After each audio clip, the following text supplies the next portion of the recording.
Hello everyone and welcome to today's video. Today's video is going to be about how to set up Gojek for the first time in 2026.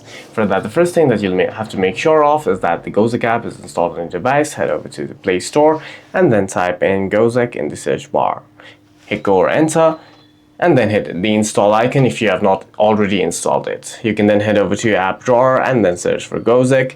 Open up the Gojek app on your device. Once you're inside the app, you can log in or tap on I'm new, sign me up if you do not have an account. Select the country over here as this will be required for the country code. Make sure that your country is available here. Enter your phone number, hit continue.